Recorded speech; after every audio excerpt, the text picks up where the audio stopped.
لزوم الصمت وحفظ اللسان، د جبی حفاظت او غلی کې ناسته. کم سړی چې د عقل خاوني د صفت باغه کې دنه یي.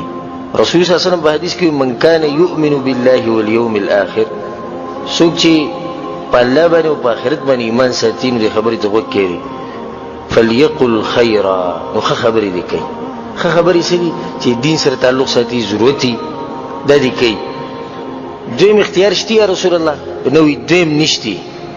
او ليصمت، یا غلی کېږي، یا به ښه خبرې کوي او یا به غلی کېني.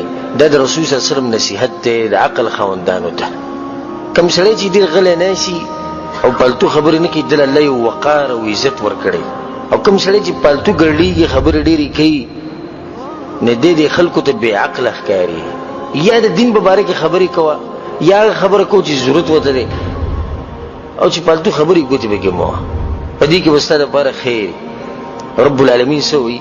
إن السمع والبصر والفؤاد كل أولئك كان عنه مسؤولا. الله إذا استرقوا بارك، والبصر السمع غوغنا، البصر استرقي، والفؤاد زهنا، كل أولئك كان عنه مسؤولا. درس بتبوس كير. نو كم سړی خبر ډیری کوي حساب کتاب دروند دی، او کم سړی خبر ډیری نه کوي حساب کتاب لند. وش سړی د الله دین مبارک لګیا دی، حساب کتاب وسره شتي، خو دې خبرو ته فائدہ ملوي. یو سړی د ضرورت خبره کوي، د مباح خبرې دې خبره نه، خو پالتو چې سړی لګي او دا ته چې لازم به یوځي کې خطا کیږي او دا خبرې د لاسه به پساوي. کم سړی چې خبرې ډېری کوي د دې جبې د لاسه تبا کوي. خو چې سړی لګي دا ګارانټي څوک ورکولی شي چې دی به د جبې نه داسې خبره نه وباسي چې هغه به ته نقصان رسوي؟ هېڅوک دا ګارانټي نشي اخیستی. چې ډېرې خبرې کوي لازم به د خولې نه سره وځي، او چې سره ووتو دی ذمهوار شو.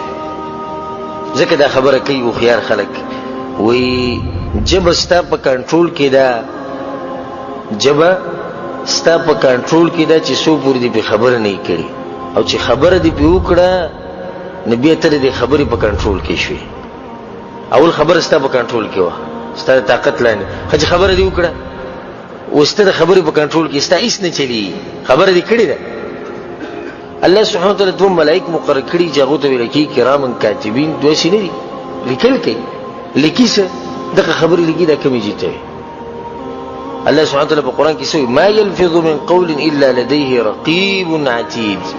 انسان چې کومه خبره هم د خولې نه وباسي، رقیب عتید، په ده باندې یو چوکیدار، یو لیکونکی ملک په دې اوږه باندې دی، هغه په ټکه دا خبرې لیکي.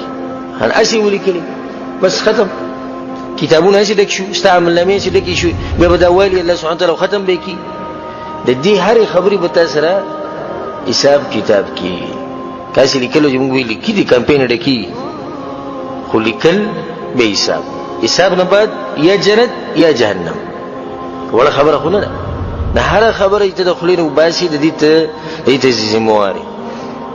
لقمان حکیم خپل زوی ته چې وصیت کوو نو یو وصیت ورته دا کړی و، وی حکمت ته د ټول ونه ښیم. د هغوی پلار ټول حکمت راته څنګه ښی؟ وی په یو ټکي به ته ټول حکمت وښیم. وی څه؟ وی غلی کښېنه، دا اوچت حکمت دی. بیا ورته وی وقلیل فاعلوه، خو دا حکمت د ډېرو لږو خلکو سره دی، دا د ډېرو لږو خلکو سره دی. امام مالک رحمه الله څه وی؟ وی هر شی چې زیات شي پیدا ورکوي، هر شی چې زیات شي پیدا ورکوي، سوای د خبرو نه چې زیات شي انسان تباه کوي. نور چې کم شی هم د دې خبرو نه علاوه هغې ته وګوره، چې زیاتېږي پیدا به تعالی درکوي. سوای د دې خبرو نه چې دا ډېرېږي نه ته به د تباهي طرف ته بوځي.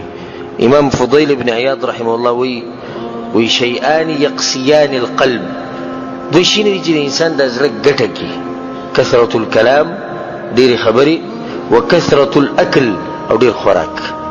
کوم انسان چې ډېر خوراک کوي او کوم انسان چې ډېرې خبرې کوي د ده د زړه کلک شوی، په ده باندې اثر نه کېږي. او دا نن سبا غټ مرض دی، د زړونو کلکېدو غټ مرض دی نن سبا. نصیحتونه ډېر کم خلک قبلوي، نتیجې د اسبابو پسې وګرځي چې د خلکو د زړونه ولې تور شوي دي. یو غټ سبب د زړونه ولې تور شوي دي او کلک شوي دي، غټ سبب به تا ته دا میلاو شي چې خلک خبرې ډېرې کوي، چې خبرې کوي د هغې سره د زړه کلک شي.